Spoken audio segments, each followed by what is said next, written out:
Shelley, I spoke to the descendants of the original settlers, and Blackton provided hope during tough times. It was located in southern New Mexico between Roswell and Carlsbad. Though the town is no more, its legacy lives on.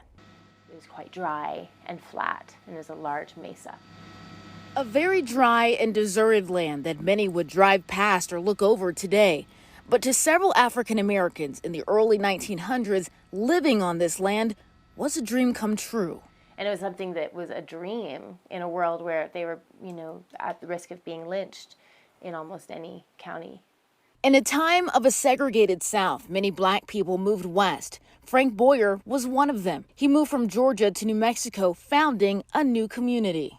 He always had this vision of moving back to the Pecos River, which that's where Blackton was located at, and settling there. So they call him the Black Moses because he was advertising the whole concept of a new promised land. Everybody heard of Blackton. Mitch Boyer is Frank's great-great-grandson, and he says just like that, Frank advertised this promised land, and families came flocking. The Ragsdales and the Olivers. Nikesha Breeze is one of their descendants.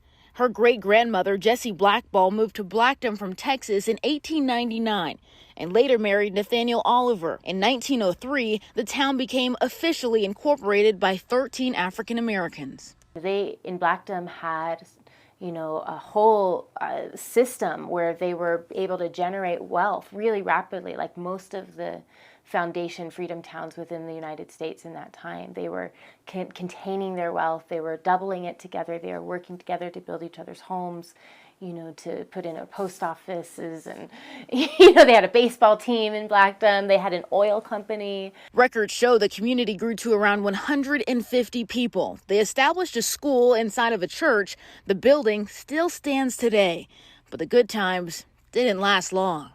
I think it was definitely difficult to make it work in that dry, arid land. Around 1902, a severe drought made farming and living difficult.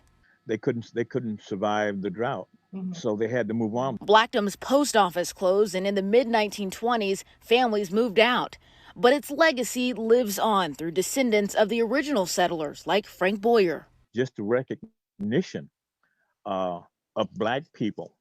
And it was because of him. He opened up a lot of doors. Even today, people will say, are you the Boyer or related to the Boyers from Vado that used to live in Blackton? And the Ragsdales and Olivers, too.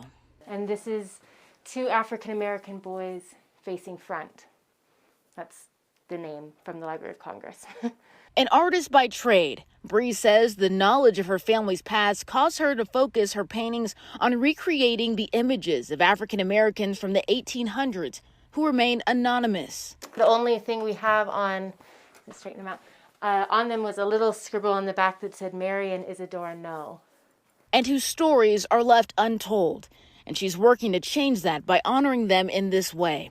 Because those like her forefathers who've made a difference in society aren't always well known or remembered. What they were doing and what they were going for, that impetus towards living a life that is truly free, that is still in us and should still stay with us. And we should be reminded of those histories.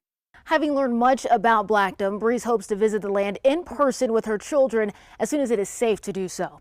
Frank Boyer's dream continued, and after he left Blackton, he founded Vado, which is still around today.